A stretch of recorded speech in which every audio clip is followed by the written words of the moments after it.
Loves, welcome back to another episode of Classy and Sassy. I'm your host, Regina, and let me just say, it feels good to be home. It really does. If you've been following along, you know that I have been gone for the last 2 weeks on back-to-back cruises, one with Carnival, one with Royal Caribbean. And let me tell you, it was a lot. 2 big groups, 2 very different vibes, and one introvert, me, trying to keep up in a very extroverted world. Today I'm sharing what those 2 weeks taught me about energy, business, and balance. Or should I say, the myth of balance. We'll talk about what it's really like to build a platform while also building a life. And I want to dig into this idea of independence. Like, can you actually be too independent? And of course, I'll wrap it up with a takeaway you can use in your own glow-up journey. So grab your coffee, your wine, or whatever it is you're sipping, and let's get into it. Now, if you follow me on other things, you know we do a steppers cruise every year. This year, we added the groove cruise to our list of things because we obviously don't have enough things to do. So let's start with the cruises. Back to back, it sounded fun on paper. Don't get me wrong. There were some amazing moments.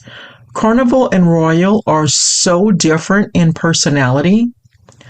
One is more laid back. One is more party energy. The other is structured with a different kind of crowd. And when you're also with large groups, that means navigating a lot of personalities. As an introvert, that was draining. I can socialize, I can host, I can do the group dinners and dance parties, but afterwards, I wiped out. There were nights I just wanted to sit in silence and read a good book. But that's not always an option when you're traveling with people who expect you to be on all the time. What it did show me is just how much your body tells on you. All the stairs, all the walking, all the endless standing. It all reminded me that I need to recommit to moving my body and getting stronger. There were moments that just standing up hurt, and I found myself popping pain pills more than I ever would at home. Travel is fun, but it will snap your energy real quick if you're not taking care of yourself at home. And it's easy to berate yourself for what you didn't do, but what does that serve? Instead, it was a lot more important to take what I learned, figure out exactly what changes I was going to need to make so that this type of physical impact does not happen next time. And then on the business side, being away for 2 weeks meant things piled up. Emails, clients, content, all waiting when I got back. Playing catch up is a whole job in itself, and it made me realize while trips are amazing, they also spotlight the systems you don't have in place yet. There are definitely more things that I should have done in advance to keep all my balls from dropping. And that brings me to balance. People always talk about balance like it's the prize we're all chasing. But here's the truth. Balance is a myth. You cannot give everything equal energy all the time. Life works in seasons. Sometimes you're in a hustle season where business takes the front seat. Other times it could be family or health. The stress comes when we try to do it all the time. There are definitely days where I'm scratching everything off my list and feeling extremely accomplished. But there are also days where the energy is non existent and I am struggling to stay focused. On these cruises, I had to let some things go. My social media wasn't as active. My writing goals took a complete halt. And at first, I felt guilty. But then I remembered the world does not end because I didn't get some of the things done on my list. My podcast is still here. My other businesses did not collapse. Instead of balance, we need to try to focus on alignment. What matters most right now? What needs my energy in this season? And that is where the peace comes from. Now let's get real. Building a platform while also building a life is hard. You see people online with these polished feeds and this viral content, and you think they've got it all together. But what you don't see is the messy middle. The nights they're editing when everyone else is asleep, the mornings they're doubting themselves, the burnout from trying to juggle too much, the videos they make but never post because they think they're too cringy. I've been there. I've had weeks where I posted online as well as poured myself into my podcasts, and the numbers were still flat. It's frustrating.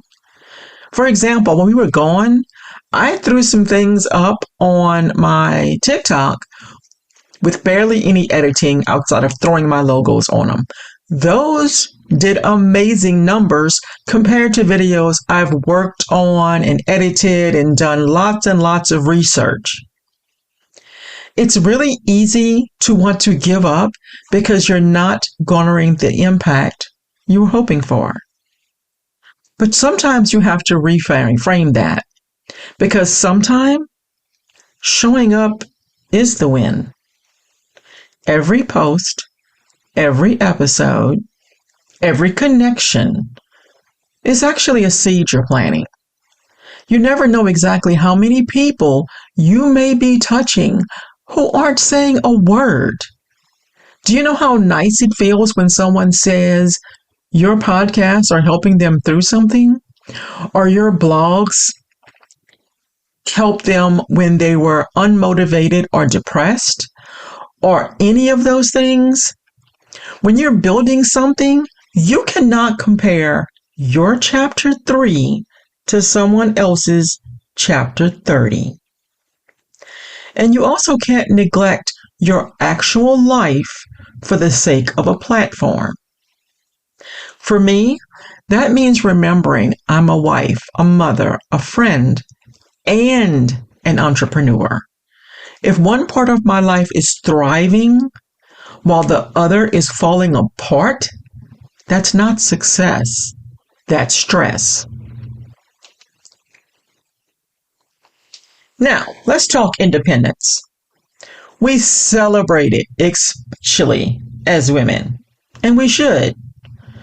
But can you be too independent? And here's what I mean. Independence can be empowering, but it can also become a shield. We get so used to doing it all ourselves, building, creating, running households, businesses, families, that sometimes we forget it's okay to lean on people. In relationships, that independence can sometimes look like distance. Like, I've got it, I don't need help.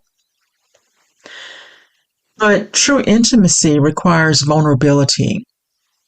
It requires saying, actually, I can't do this all on my own, and I need you. As someone who was a single mother for a very long time, I know how hard it is to ask someone for help. Instead, we learn to do everything on our own, and we completely forget about having people in our lives we can go to, even if it's just to bounce ideas off. In watching one of my reality dating shows recently, I watched a woman completely struggle with the idea of letting a man in because he kept mentioning wanting to lead his woman. She was completely against it and almost found the word offensive. Over the years, I have seen a lot of women, both online and in real life, who hate that word. For some reason, it has become a bad word for them. Letting someone lead does not mean asking them for permission to do life.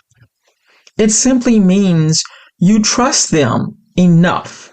You trust them to sit down and have discussions with you and make decisions that are best for both of you going forward. The same independence that fuels your ambition can sometimes starve your connection. So then the question becomes, where in your life is independence helping you? And where is it potentially hurting you? Think about it. So here's the takeaway from today. Balance is overrated. Alignment is where your peace is. Reinvention, business, relationships, they all come in seasons. Do not chase the myth of doing it all perfectly at the same time. Focus on doing the right things for the season you are in. And ask yourself this week, where am I chasing balance when what I really need is to accept a trade-off? That's it for today's Classy and Sassy. If this episode spoke to you, please take 30 seconds to rate and review the show. It means the world. And don't forget to follow me on Instagram and TikTok for behind the scenes and a little extra sass. And of course, to see what I'm reading in real time. Until next time, stay classy, stay sassy, but always protect your peace.